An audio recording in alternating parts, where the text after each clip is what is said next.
That's right, Moto fans. I'm not a doctor, but I am a physiotherapist, and this is episode 61 of the Always Moto Podcast. I'm your host, David Hogan. This week's show is a little bit different. We are just going to be going through the injury overload that was AMA Supercross in 2023, and we've got the stats to back up those crashes and those injuries. So that's what today's show is all about. It's not our usual format, and you'll like this just as much. Bringing the show to us today, as always, it's Slant Board Guy. Don't forget we have that affiliate deal in place. Slant Board Guy has offered a 10% discount for AlwaysMoto Podcast listeners, and those on the YouTube will get the same deal with the same code just in a sec. So if you want to get your squats on point in the gym, improve your standing technique on the bike with stronger legs, then this simple piece of equipment is for you. Use the code AlwaysMoto in lowercase at checkout to save. Endurance recovery boots. They are also bringing the show today. If you want to maximize your training, you need to be recovered before each and every session. These recovery boots can help you to be your best for your next effort. Use the code AlwaysMoto in lowercase as well at checkout to save with endurance recovery boots as well. And don't forget Tech 167 3D printing. Do you need something really cool for your bike? Maybe you just want a funnel that screws straight into the oil filler cap, so it means no mess. These guys have those products for you. A special code that you'll only hear or on this show. Nowhere else you'll find it. It's AlwaysMoto, lowercase at checkout, and you'll save on your purchases with Tech 167 3D printing. All right, and as always, we need your show support direct. We have these shirts, the AlwaysMoto t-shirts. They are available for purchase. You just need to email info@alwaysmoto.com, put t-shirt order in the subject line, and we'll be in touch with payment that will be via PayPal and postage and all that sort of regular sort of stuff. They are $25 plus postage and handling, and that is in Australian dollars, people. So you Americans and Canadians and all that out there, you're probably doing a lot better on the dollar than us. It's a pretty cheap t-shirt. All right, and the other thing you can do is you can show your support of the show by donation via the PayPal app and link that we have in our bio or in the show notes below. So check that out. It's very much appreciated and helps us get to the races to bring you more and more content. All right, to find all of those supporters, follow the links, like I said, in the show note or in our bio on our social medias, and that'll get you straight there. Enough with this intro talk. Let's get straight into these AMA stats for this injury overload episode. All right, so Supercross 2023, it was injury overload. It was a busy year with injuries. Was it the worst? We'll find out in a sec. Depends on what aspect you look at, but because there's plenty of ways to scale this, whether it was the factory guys, whether it was the privateer guys. We're just looking at this from the overall injury numbers. We haven't split this up in terms of factory and privateer guys. We're just going with how many injuries occurred in the season that we've recorded. Now, as far as I'm aware, nobody else is recording this sort of information. If they are, let's have a chat and we'll converse and join things up. But I believe I'm the only one capturing this sort of data. It's not as simple to capture as those guys that win races, lead laps, fastest lap times. That stuff is captured by the AMA and you can pull that stuff down. This is done by me watching these races and conversing with the guys that get injured and trying to work out where they got injured on track, asking the right questions with these guys. And obviously injuries are hidden at times, so not all this information is perfectly accurate. But it is my best representation that we can put together of the injuries in our sport, and it's the best you'll get anywhere as far as I'm aware. So let's get straight into this data. In 2023, we had 123 injuries in Supercross alone. Now we're capturing that data from October 1st, when contracts commence and most guys start back on Supercross training, all the way through to the day after the last Supercross round, which in this case was the 13th of May. So it was the day after is the 14th, which I think that's right. I'm just double checking my dates there and my information. But that's where we captured that data from. So 123 injuries in 2023. How many did we have last year, I hear you say? We had 144. And in 2021, we had 91. So we actually had a higher number of injuries in the previous year than we did this year. Let's go back a little bit further. 2012, for just example, I'm plucking that one out of some of the data that I've got here. We had 81. So we're on a similar level as 2021 for 2012. But 2022 and 2023 have been some serious injury lists, and they're the first ones that I've got with over 100 on the list just for that Supercross window. All right, let's start looking at this and break this down a little bit further, because what we just listed is the injuries, the number of injuries recorded. But were the injuries more severe, or did they cause more time off than those in 2022 or 2021, etc., etc.?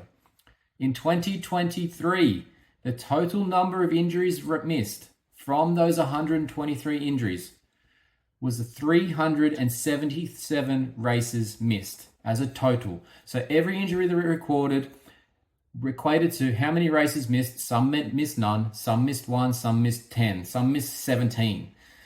We added up those races missed, and we end up with 377 races missed from those 123 injuries. That's a hell of a lot. In comparison, in 2022, for that 144 injuries, there was 436 races missed. That's a staggering number. Let's average this out, but let's divide it by the number of races and the number of injuries and come out with the average injuries per round. In 2023, we had an average of 3.1. And in 2022, we had an average of 3.0. So just 0.1 of a difference between the two seasons. But it does tip the hat to being 2023 as being the worst injury year in recent memory. Just. It obviously looks worse in terms of what was happening for the visibility of the main races that you think of in the 450 class. It was obviously made visually worse because a lot of those factory guys were out at the end of the season. And that was that of only 5 of the top 10 that finished the series that were in that top 10 overall at the end of the series. But 6 of those top 10 riders missed races at some point during the season. So our top 10 basically only had 4 guys that were there all the time. The rest of it were coming and going at some way, shape or form, unfortunately. So we also only had, and because of that, we only had 4 riders that scored points in all 17 rounds in 2023. That was down from 6 riders in 2022 and down from 8 riders in 2021. This is the lowest and the worst number we've had on the riders making mains and scoring points in it due to injury. Now let's look 450 versus 250. In 450 class alone, we had a total of 51 injuries across that 17 rounds and the preseason. In 250 West, we had 41. In 250 East, we had 30. So the 250 class saw around 59% of the total injuries in 2023. That's horrible considering we've got split classes and reduced rounds in terms of each class. So not a great statistic there for the 250 class at this point. And obviously that's generally our younger group of riders, and they're getting themselves banged up pretty early on in life, in careers wise. So not a good stat. What about when the injuries are occurring, as in when in the season? Are they pre-season? Are they during the night program? Are they during the practice and qualifyings? Are they at training? Let's find out. Pre-season, we saw 15% of all injuries occur in pre-season. During the night program, so that includes your heat races, your LCQs, your main events, your Triple Crown main events, we saw 39% of all of the injuries occur in that window. Practice and qualifying, only 26%. I say only, but it's smaller than the night program. And on training days, this is where it's a little bit interesting, and people complain about the amount of practice that's being done and whether racing is more dangerous than practice. Training days in 2023 season saw 27% of the total injuries. So by my math, turning up on race day is still way worse than training by a lot. What's that? We've got, I didn't actually add this one up, but it's, what's that? 40, God, my maths is horrible on the spot. 55% of the injuries were from race day. So, not very good. No, I think I've got that math wrong. You'll figure it out anyway. Leave a comment. Tell me how bad I am at maths on the top of my head. What about the obstacles that cause the most injuries? And let's shout this one out to our, I can't say mate, I don't even know him, but Gypsy Tales. I've seen him walk past me in the pits at WSX in Melbourne once. Never said a word to the bloke, but he was on Instagram and Twitter last week saying, let's ban Dragon's Back. Well, let's find out if we should or not. Of the 32% of our sports injuries, they came from a rhythm section. So that's a lane with a combination of doubles and triples. 32% of the injuries happened in that section of track. Dragon's Backs only accounted for 4% of the injuries. 4% were Dragon's backs. But according to Gypsy Tales, we've got to ban them from our sport. Doesn't make any sense. By that math, we should be getting rid of the whole track because the rhythm lane was the worst part of it. The whoops claimed 22% of the injuries numbers.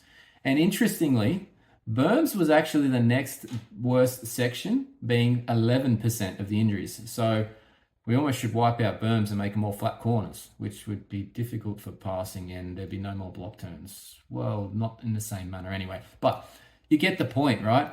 The injuries are scattered all over the track.